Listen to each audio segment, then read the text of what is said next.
Good evening, everyone. It is Tuesday, May the 6th, 2025. I'm John DeWanzik, and this is the regular meeting of the Board of Municipal Utilities.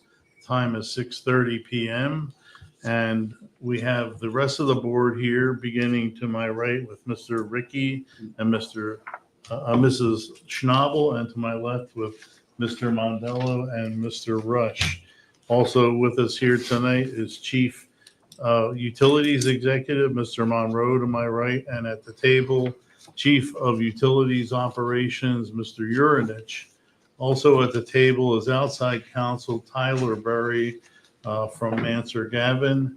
And in the audience tonight, the chair recognizes Councilwoman Amy Gentry, just entering the room as local citizen William Zimmerman, and seated in the room is local citizen Gerald Phillips. I think I covered everyone. Tonight's meeting is being streamed on Facebook and on YouTube. And if you would like to comment from those venues, you are free to do so in the comments section. And when we get to the point of the meeting that includes public speakers, whatever you express will be aired at that time by Mr. Urinich. We do have a full board tonight, so as usual, any motions that are made will be require a vote of 3 or greater to pass. All motions are voted on by voice vote, with the exception of a request to go into executive session, of which we have one of those expected tonight, and those will be given by a roll call vote. And I think that covers everything, Mr. Rush. So we will then move ahead with the general matters, which begin with the approval of minutes from the April 15th meeting. Are there any comments on those? Hearing none, they are approved as submitted. The next matter is public speakers. First of all, Mr. Urinich, do we have any speakers from the internet? No. Okay, all right. Then we have an opportunity for members of the audience to speak. You have 3 minutes to express your pertinent remarks, and there will be another opportunity later in the meeting. Anyone wish to speak at this time? Mr. Phillips. Gerald W. Phillips, resident of beautiful Avon Lake, Ohio, concerned citizen, attorney, certified public accountant. I'm greatly concerned about the infamous illegal stormwater connection on the coal yard property. At that time of the illegal connection, the property was owned by ALERG. The water department has the authority to approve all connections into the stormwater. Bramwell did a design on the coal yard retention pond after it was remediated. And it was reviewed, it was supposed to be reviewed by the stormwater manager, which we did not have because we didn't have a public service director. And there was a procedure to have that done. The former mayor, Greg Zuka, illegally appointed a member of this water department, trying to remember his name, Gaylord, Engineer Gaylord, who shouldn't have actually reviewed it. Now, the disturbing point is he only approved the capacity. That coal yard has never been approved for the actual effluent quality, whether or not that meets the EPA standards of that. And his own report indicates that that was the limitation. So as we sit here today, we don't have an EPA or environmental approval of the effluent that may be coming, approved. We don't. And we never got a permit.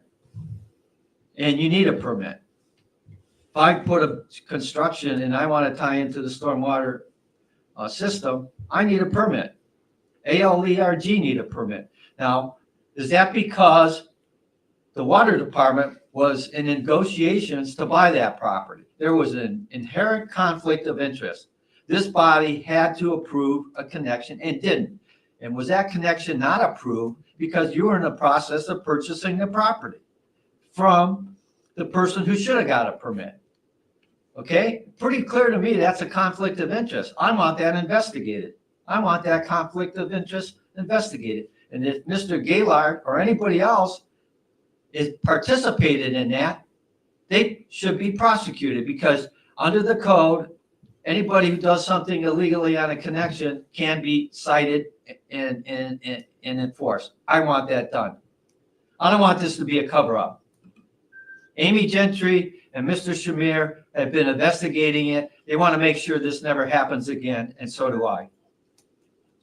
Thank you, Mr. Phillips. Anyone else?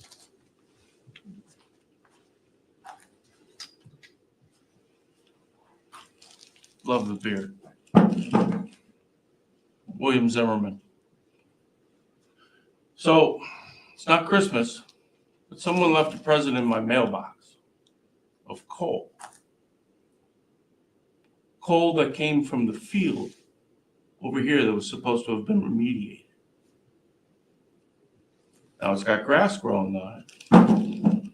And the person left a note saying that the entire field is still intact with coal. So has anything been cleaned up? Did the ALERG do their job before they sold it to you? Did you do your due diligence to make sure that it was clean? Just had a big rain for the last 2.5 days. All that washing into the pond that's supposedly now going into the illegal connection and feeding its way out to Lake Erie.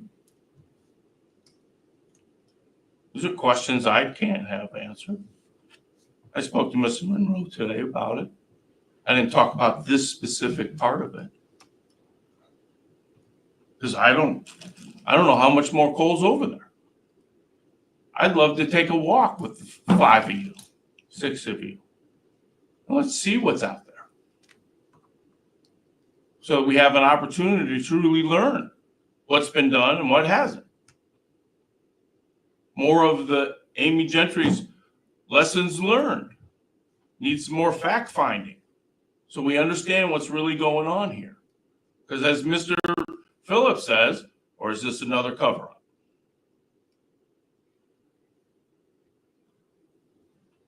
Think somehow, some way, people need to do a better job. They need to be informed, and you surely should be informing the public of what's really going on. Because we talked about when you take samples today. I don't know if we reached that threshold where it was starting to overflow or not. I probably feel it didn't happen. So I don't know if you're taking samples from the pond to see what's in it, see what's going to overflow or not. I truly believe you need to have the best interests of the citizens' health, safety, and welfare at mind. Thank you, Mr. Zimmerman. Anyone else? Mrs. Gentry, anything? No, not right now. Okay, thank you. Let's move on unless there's anything, Mr. Urinage from the field. Okay, let's move on then to correspondence. Mr. Monroe. Thank you, Mr. Chairman. I do not have any correspondence this evening. Thank you, Mr. Monroe. Next item on the agenda is expenditures from the April 11th to May 1st period. Would someone like to make a motion? I will. Mr. Ricky. I move that the expenses, excuse me, I move that the expenses from April 11th through May 1st, 2025 be approved. Thank you, Mr. Ricky. Is there a second? Second. Second by Mr. Rush. Discussion. Mr. Question, Schnabel? the overpayment that's mentioned a couple times, let me find, Line 70, 721. what was that, Nick? Fund 721, line 70. It's on there. Correct. I feel like I saw it twice. Maybe I'm making that up.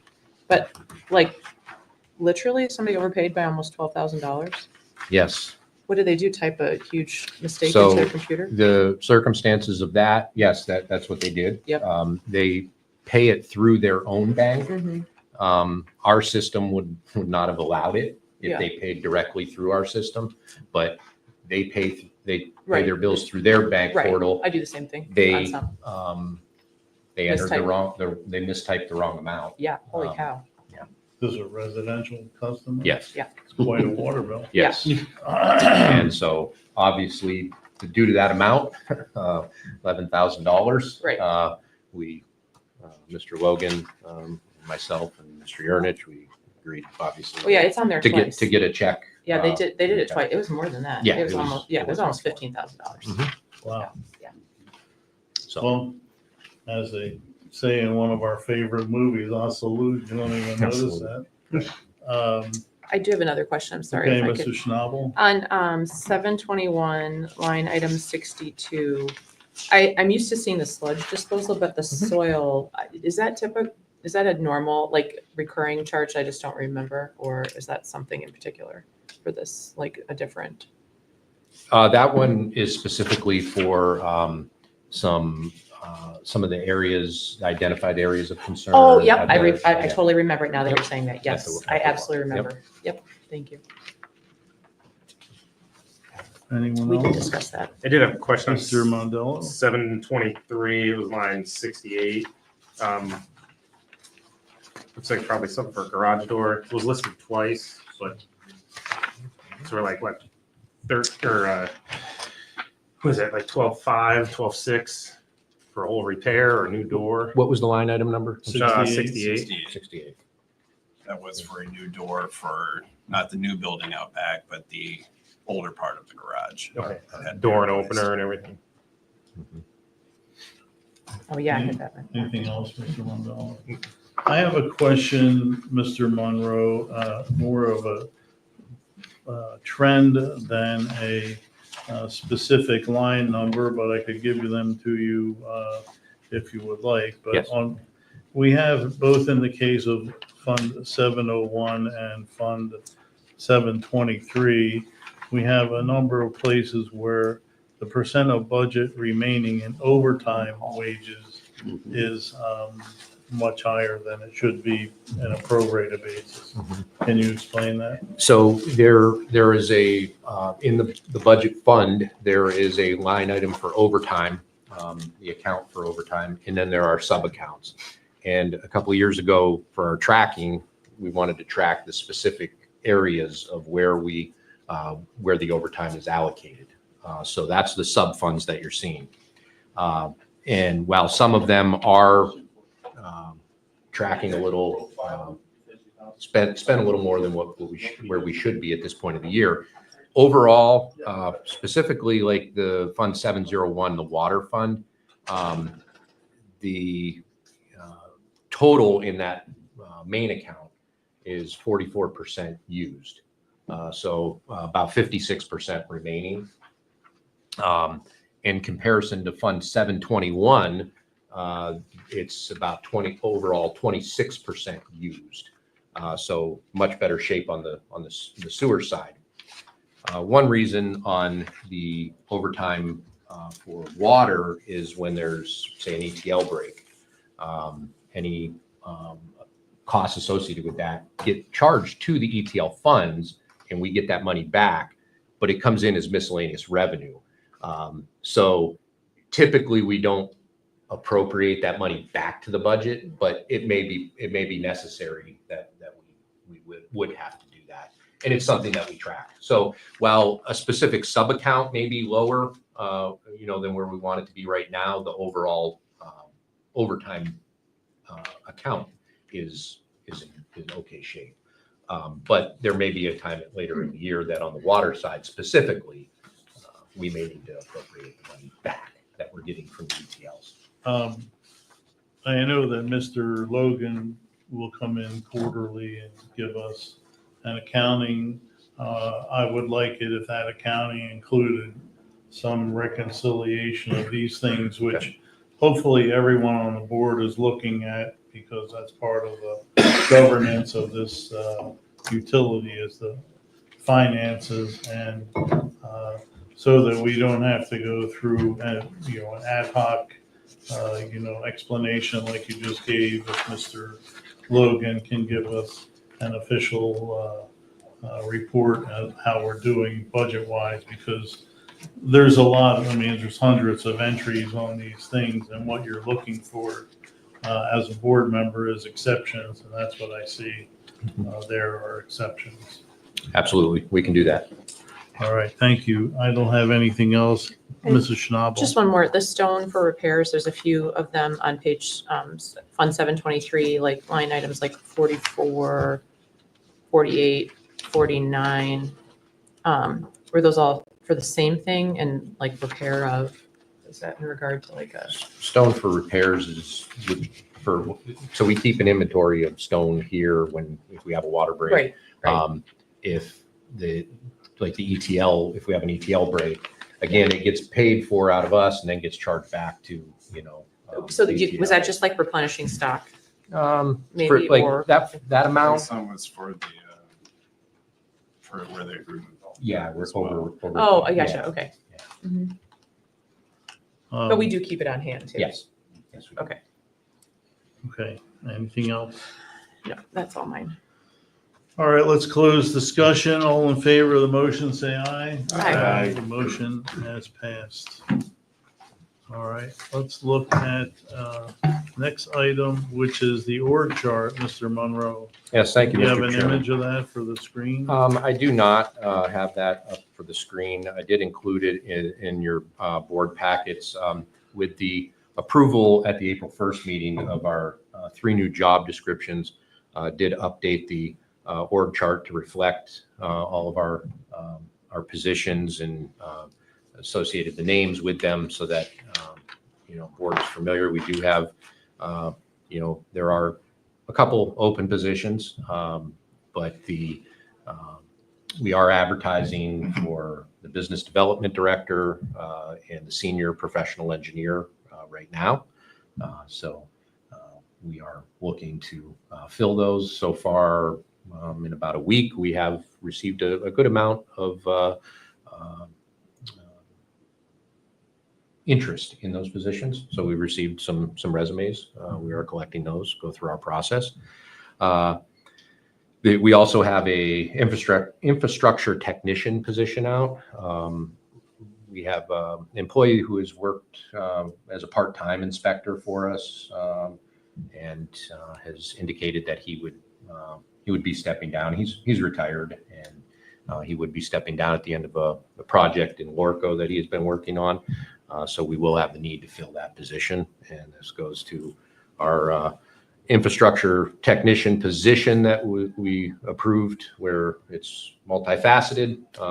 They do locating, inspecting, GIS work, and we have a couple of individuals that are in that role now, and so we hope to fill that as well. Okay. Mr. Monroe, before you go on, I believe we have a camera above Mr. Urich's head there. Can we use that? It will show his page with the organization. It will chart? not show on the live stream. Oh, okay. Yeah, it will not. Okay, Can I ask a question? go ahead. Yeah, is this correct? I'm not sure the lines are right here, coming off the business. Shouldn't Jack Gadars have direct lines to everybody below him as manager, Yeah, as opposed to the way it's yeah, drawn? and that's just a formatting. Okay, just the way he's a manager, so he's got to have some people You working are for him. correct, Yes. Mr. Ricky. Yeah. I didn't notice that. If- Do you You're agree if correct. with me? Yeah, in other words, it should be from the middle of his Yeah, block. That's Yeah, what I think. If you look at the other managers. Yeah, that's why I it's said it. accurate. Yeah. Yes. Okay, just so It's just a we formatting. make issue. sure that I understand that, and then can I just, the question I ask is the senior professional engineer, is that a stepping stone to engineering service manager? Could be. It could be, Okay, I not mean, necessarily, but it could be. do we need to be interviewing for engineering service manager as well? Because we're using a temporary employee at this point. Should we start putting those kind of feelers out there too? I think that the priority right now is to fill the senior professional engineer, but knowing that the employment contract with Mr. Gadar was for 3 years. Yeah.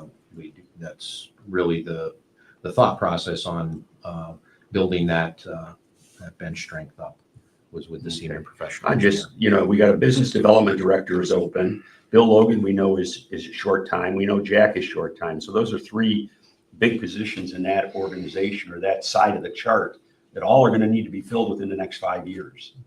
I think you're And probably right. yeah, that I just am thinking that the sooner we start looking, we can't, finding these people, it's tough to find some of these people out there. So I'm just stating what I observe in the org chart, that we're going to have some vacancies at the top of that side of the organization that we need to really be mindful of. And that's why I asked about the senior project engineer. Well, moving you're up on the to- right, your nose led you to the right track there. Okay, thank you. In other words, you can have 2 people in parallel for a brief period of time. Sure. Yes, Mr. Rush. With the promotion of Mr. Larson to professional engineer, are we in a hurry to fill the engineering position? No. It's open, but we don't. It's open. Our anticipation was with him obtaining his PE license as well as his master's degree, that he was going to be promoted to that position, and hiring a senior professional engineer would be the addition. So we would not immediately, but at some point that would be, again, the engineer position as we currently have it is our entry level. Correct. And I will tell you that we've had our intern, Stella Davison, that has been working for us for this semester as part of her co-op internship. She's a sophomore at University of Toledo.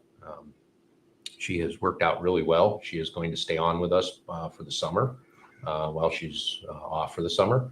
But then she would be going back to school in the fall, full time. But she showed a lot of promise. So again, that's what we want to do with the internships. We want to bring people in to give them an opportunity of solving some of the real world challenges that they're going to face in their careers. So, Right. And for I think the latent question hanging over Mr. Ricky's head is this creating a capacity problem when there's a vacancy? Some of them do, but I think you can imagine in the case of the lowest ranking engineer, his promotion doesn't necessarily create a capacity problem, but it's there like when and if you need it. So that's the plan for that. May I ask, can you remind me what type of engineering Stella is studying? environmental. Okay. Perfect. But Mr. Gadar had to provide her review to her professor. She did an excellent job. She's really fit in well with staff. And again, we want to give her, the opportunities to learn. And she's had several different projects that she's worked on with Mr. Larson and Mr. Gadar. So. And the only other question I have is maybe I missed this when I was in my hiatus from the board. Maintenance specialist and maintenance technician. I'm not sure exactly what those jobs are. Formerly, they were formerly called Maintenance Man 1 and Maintenance Man 2. They work with the line crew. They were specific to the water filtration plant and the water reclamation facility. They were before Mr. Kamevsky was he the was in that facility line. and asset manager. He was the Maintenance Man 1 at the water Okay. plant. Mr. Langermeyer was the Maintenance Man 1 at the wastewater facility. We changed the titles of the job descriptions. Really, the job descriptions themselves didn't change, but as we Mr. Komevsky was promoted to facilities and asset manager, centralizing our maintenance under one umbrella. Okay, So- gotcha. So they're working at the plants primarily then? They do, but I will tell you, Mr. Langermeyer, he is, out in Lorco when there's maintenance, troubleshooting that needs done. He assists at the water plant if they need it, Okay. ETLs. I just wasn't familiar with those titles from the time I was here before because it was different at that point. Thank you. Okay, anyone else? Yeah, the creation of an organization chart, while they look fairly simple when you look at them, it's a complex undertaking and many of these questions do come up. So Yes, all the input is appreciated. yes, thank you. Okay, is there anything else you'd like to add, Mr. Monroe? No, that is it. Thank you, Mr. Chairman. Thank you. Okay, next item is for Mr. Urinich. We have a new employee at the water filtration plant. Please tell us all about that. Thank you. So we had received an application and a resume from a Class 3 operator that had quite a few years of experience in water and wastewater. He had spent a few years on the distribution and collection side, moved to the treatment plant. He had worked for a town in Lorain County at their water plant for, I think, 9 years. Jason Gibney, the water filtration plant manager, myself were both very impressed by his qualifications. He seems very motivated. We had him out. He even shadowed one of the operators he was ready to do a full shift, but we felt that after 2 or 4 hours, he got a good idea of the job, and he is going to be starting May 12th. He will begin at step 3, making $32.15 per hour. Can you tell us about his prior experience? I believe it's a village of Wellington. Well, Mhm. One of the things that we've found is that operators at a smaller facility tend to adjust much easier to ours. They're used to seeing all aspects of the treatment process. Granted, it's on a bigger scale, but being familiar with the whole operation, how different parts of the process affect each other, the fact that typically in a smaller town, you are working alone, so you're used to that independence. We think he's going to be a really good fit. good. Does he live in Wellington? Just outside of Wellington, yes. Do we know anybody that worked at a small plant that Never, adapted well? never once. Not biased. Okay, any other remarks on that? Great. Okay, next item, once again, Mr. Urinich, project updates. All right. What are the highlights? Well, the highlights, I did lie when I said I had no update on the power plant. In speaking with their project manager, Wayne Woodruff, he had provided some before and after pictures showing, obviously the state of the plant. This is from the south looking north out towards the lake before the demolition started. And then this is a recent picture. It does not capture, they've just started bringing down the administration building and the front facade. It was taken before that, but you can see they've made quite a lot of progress throughout the site. And I believe this is the opposite direction, looking in from the lake towards the power plant. And then a more current picture. I drove by on the way here tonight, just to kind of get a feel for things. I noticed, I think you may be able to see it in the picture that's on the screen to the right. There seemed to be stockpiling crushed material. And what's the eventual disposition of that? I know they'll be removing that. I'm not sure of, I guess, exactly where it will be. But it won't be, it's not going to be spread out. No. Okay. Update on their demolition permit. Just today, they did cut and cap the water and sewer connections. Our facility and asset manager was out there overseeing, making sure they had the pictures, everything was done properly. They do still have a fire hydrant access that will remain live, but their water and sewer connections have been cut and capped per the permit. Now, everything in the foreground in the picture that's on the screen, that's, let's say, to the lower part where there's water, that all is under Army Corps of Engineers, is it not? That I'm unsure of. So, well, let's make sure that we have that base covered, if nothing else. Because you want to be treading on their turf without, their, valid interest. And it may fall under ODNR as It is, a submerged land it's lease. a submerged land lease. Okay. Still, the works of the shore, I believe, are Army Corps, even if ODNR is got jurisdiction over what is constructed. I think the standards are Army Corps. You, Mr. Rush? Just a question. This picture kind of jogged my memory. Intake and discharge pipes, what did they end up doing with those? Those were disconnected. They were Just sealed. sealed off. They disconnected and sealed them. Okay. So you're talking about cooling water and Yes.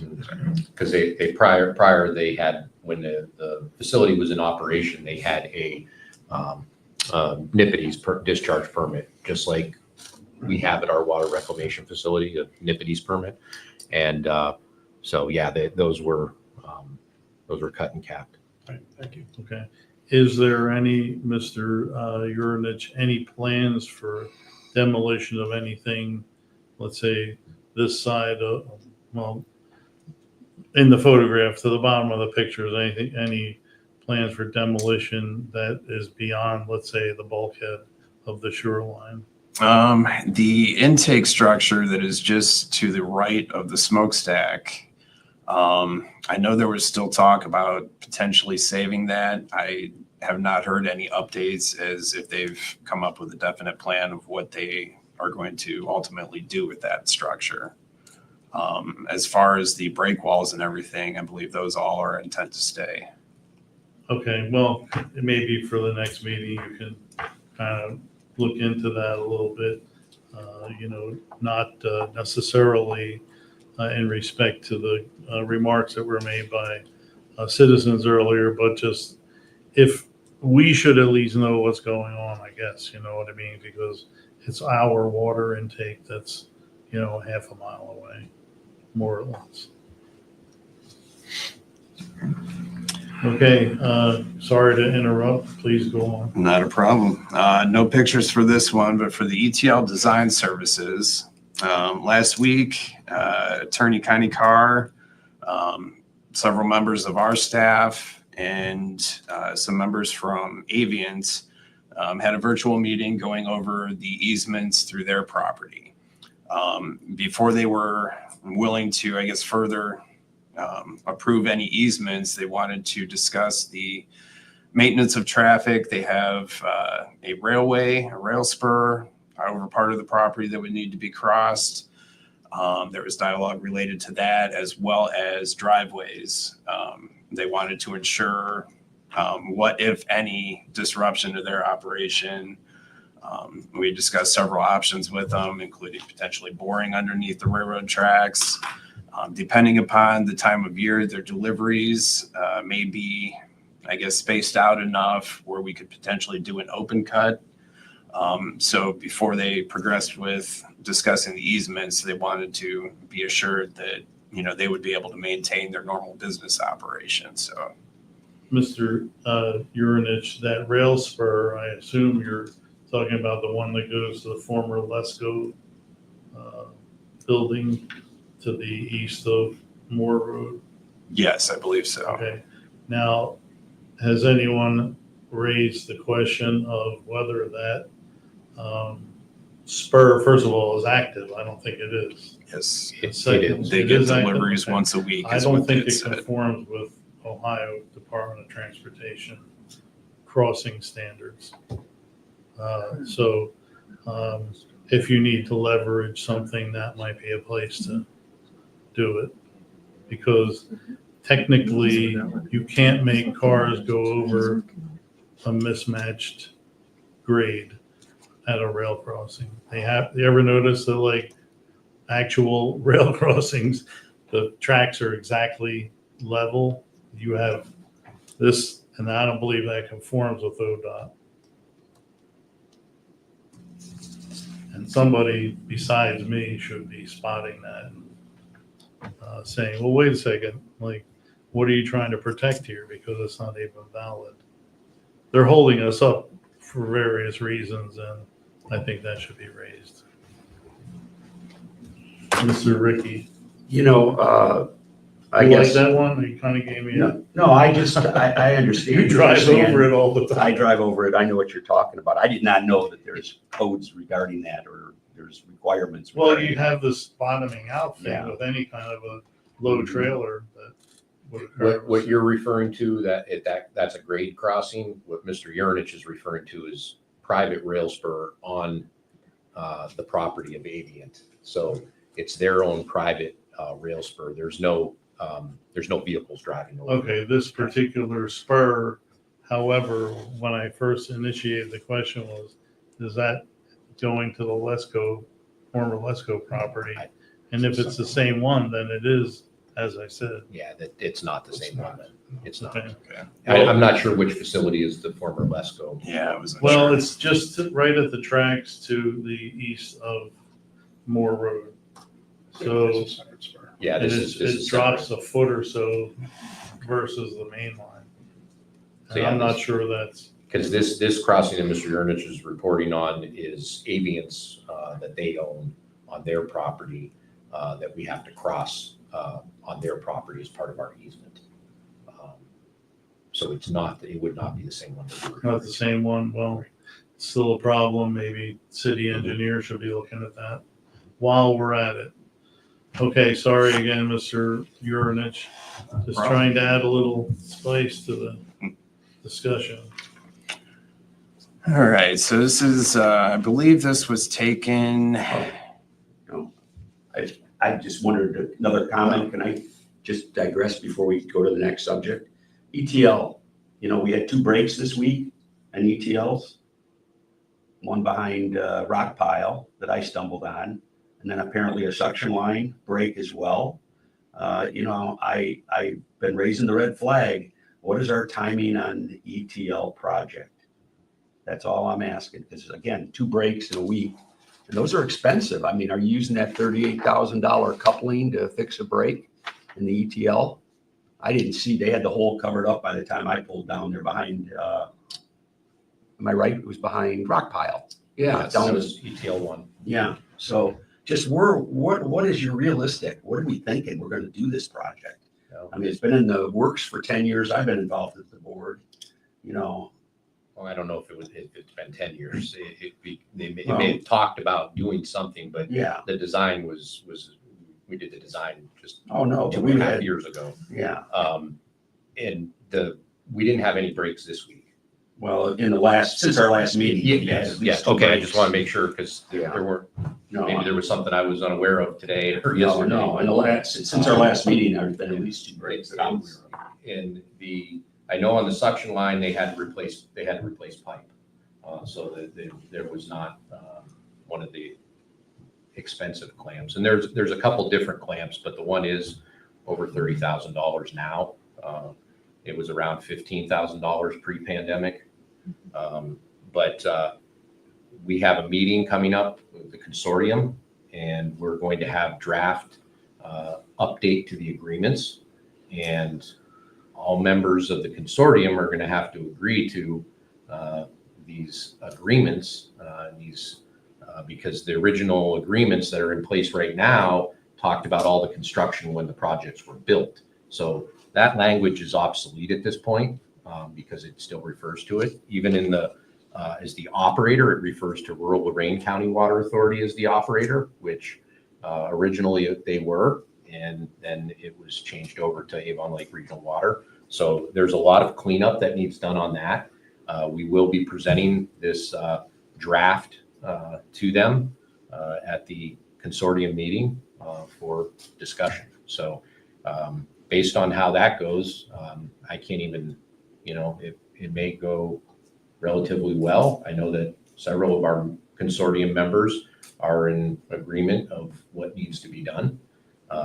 There may be some that aren't, but we, nonetheless, we as a group need to come up with the general consensus. Everyone was in agreement to do the design and move forward, but we'll see how the agreements shape out. Well, like I say, both these leaks or both these repairs were in pipes that we're talking about replacing because they're in bad shape. So I just want to make sure we keep this moving ahead. And I mean, I'd love to see us next summer be breaking ground on this. And I so, would too. that's realistically a year from now. I'd hope to think we can maybe be getting, and then lead time on piping. We were talking about buying the pipe ourselves and To stockpiling save it. money. Have we decided that we're going with PVC or with concrete or I don't know?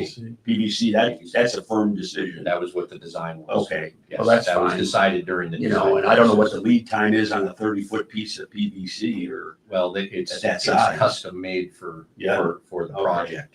well, So You they put it on their do, production schedule. yes, Yeah. it goes into the queue once they have a purchase order, and they produce all the pipe in one shot. Because gotcha. we tried to even order just like 3 or 4 sticks of 36-inch. Yeah, we won't do it for They you. won't, unless someone has it laying around that wants to sell it to us, they won't produce it for So that small. for all the reasons you're talking about, I just want to keep this on the front burner. And it is, Okay, it absolutely that's, is.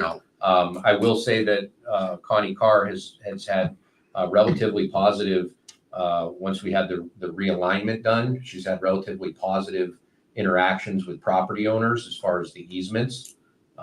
So we're continuing that in parallel to having to do the. And we're not having to pay for easements, are we? Are you, does a No. government entity have to pay for an easement? or- Well, I don't in know how that our works. situation, this is an improvement to the public water system. Okay, And so- I don't know the laws and, buying property is one thing, but easements is another thing. That's fine. That's what the lawyers are for.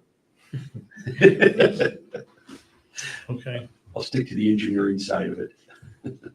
Mr. Urinich. Thank you. This was a drone photo taken around the first of the month. Just kind of gives you a pretty good idea of the size of the chemical feed building going up. I mean, you can see that on the right-hand side of the screen. They've been making progress with that. Moving to the first picture.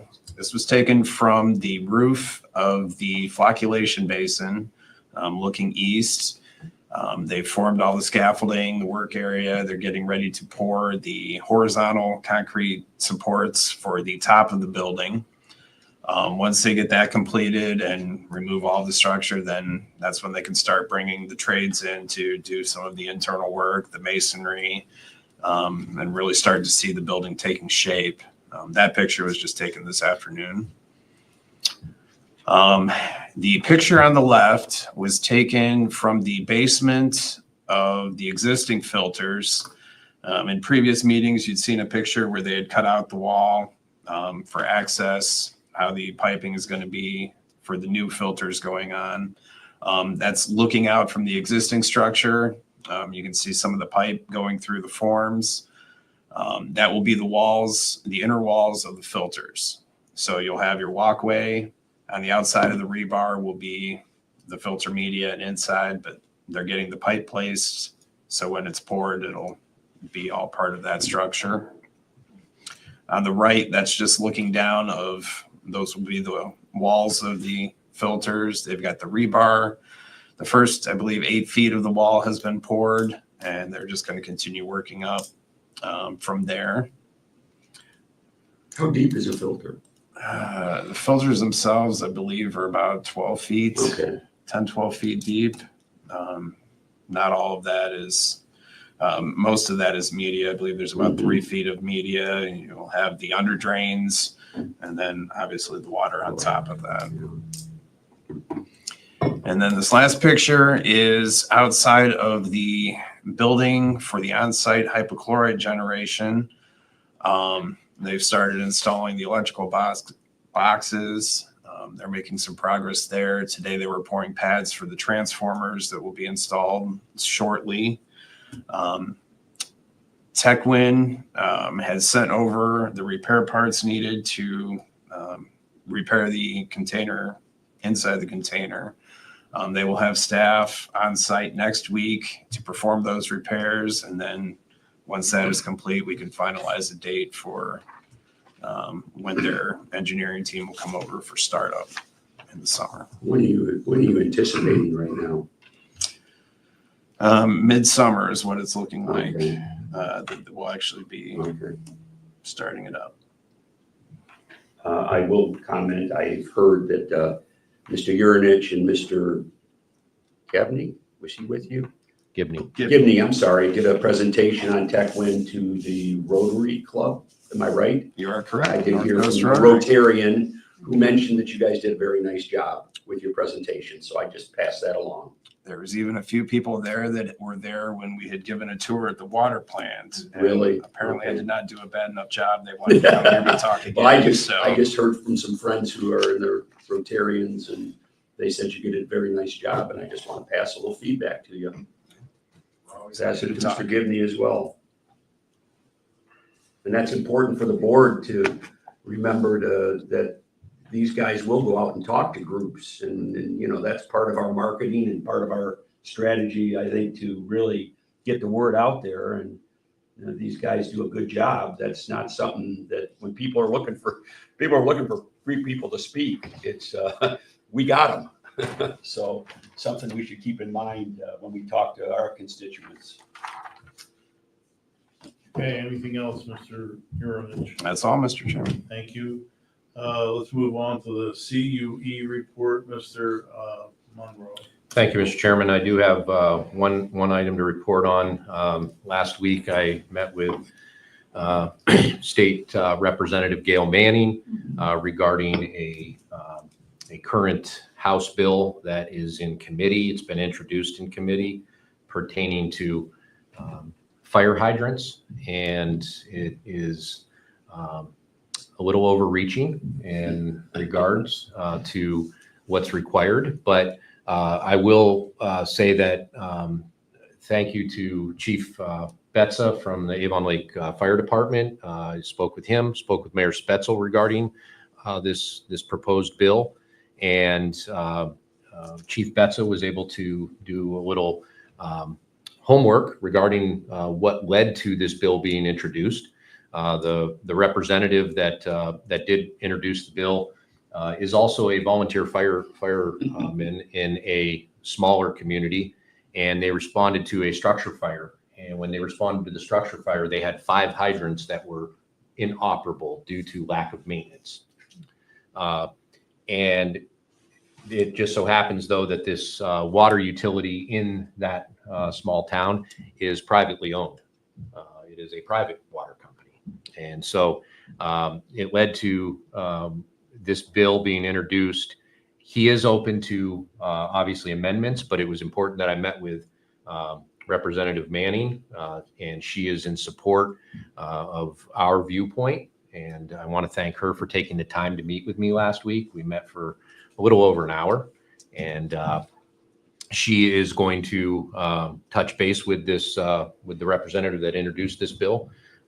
Really, what gives us the heartache on this, the way it's introduced as it currently reads, is requiring annual inspections of every fire hydrant in your system, which is something that is done already. That's done in Avon Lake when they flush the hydrants. But where it gets a little dicey is it also now, as this bill is written, is going to require a flow test also be done annually on every single hydrant. Currently in Avon Lake, we have just shy of 2,000 hydrants in our system. If they had to flow test every hydrant, that's going to add about an hour to every hydrant's flushing process. Where it then even gets a little more Full-time equivalent. correct. Where it gets a little more For those who are slower with math. a little more overreaching is it also states that the water mains that fire hydrants are connected to shall be inspected annually. And I guess, what does that mean? How do we inspect a water main that's in service? Yeah. Is it a visual inspection? Do you have to dig it up? I mean, there's a lot to this that we, again, we have questions, but they are open to the dialogue. I understand what brought this about, but we want them to take the approach similar to asset management. What led to asset management and valve exercising was a water utility that could not find their valves and drained their whole system because they had a water break. And that led to the asset management rule and the valve exercising. And it's something that we do. And your Avon Lake Regional Water is on top of that. Yes, And we we are. did invest in a valve exercising machine about 5 years ago. Yes. I mean, if you look at our valves, man, they're Well, we have identified, and there's going to be several valves on Electric Boulevard that are going to be included in the water bundle project that we've realized that they're beyond their useful life and they need some attention. So, Mr. Monroe, you mentioned in passing that Ms. Manning supports our viewpoint, but you didn't elaborate what our viewpoint is. So could you briefly? well, we're in opposition of the bill as in its current form Okay. until we see some potential amendments. And she agrees that it is, but that it is a little strongly worded and would put a undue burden on fire departments and utilities. But she said it's absolutely the right time. It's just been introduced to committee, and that this is So the in time. terms of tactically, it's the right time. Yes, But isn't the bigger matter this private water company? yes, it is. So what's being done about that? That was the suggestion of the fire chief, Avon Lake Fire Chief, was that similar to how they approach private fire systems and hydrants in Avon Lake, is they could address things at the state level if they feel they need to regarding the private water company. And that's really the problem there. Well, I think in there's a this case. bigger issue because if you're an insurer and you're insuring houses within or structures within a private water company and they are not driven to the same sort of standards as more responsible water companies, then you're robbing Peter to pay Paul. Could I say that, Mr. Richter? Yeah. By doing so, you're not, you're taking a private gain, which is the non-expensive maintaining their water system, and transferring it to, in effect, the insurers. And I would think the insurance industry would want to know about that. And they very well may, Yeah. because I do know that the fire groups and organizations are very much in support of the bill. But again, I think everyone realizes it's just been introduced and it does need some changes to make it viable for. Mr. Monroe, you know, years ago, I was involved a little bit because we had a slew of hydrants that were having problems. And I am assuming that we're still in good communication with the fire department when they run across the hydrant that doesn't flush properly or mechanically has a problem, and we're given a list of. We have a procedure in place. Again, myself and Chief Betts, when I was in my prior role as Chief of Operations, we worked on this, and they have a priority listing of priority 1, 2, and 3s that they can do the, let's call it the routine maintenance. If it just needs lubricated, they can put some lubrication on it and good to go. But if it's leaking or won't quite shut down, or maybe there's something more than that it needs to come out of service, they rate it appropriately. They provide the list to us. Okay. Mr. Urinich, Mr. Kamevsky are provided that. If there's a priority 1 hydrant out of service, it's attended to immediately. Okay, good. So yes, the process it works very well, and we've worked well together. And then the 2s and 3s, we fit in the schedule as. Correct. as time permits Yes. and our own emergencies are Yes. taken care of. Okay, I just want to make sure, because I know we had a slew of them years ago that we had to catch up on. Okay, thank you. The only other item as part of my report is I just would like to say it is National Drinking Water Week, and we want to celebrate that, obviously, and celebrate our staff. Drinking water, not Drinking National water. Drinking Week. Yeah, well, no water, no beer.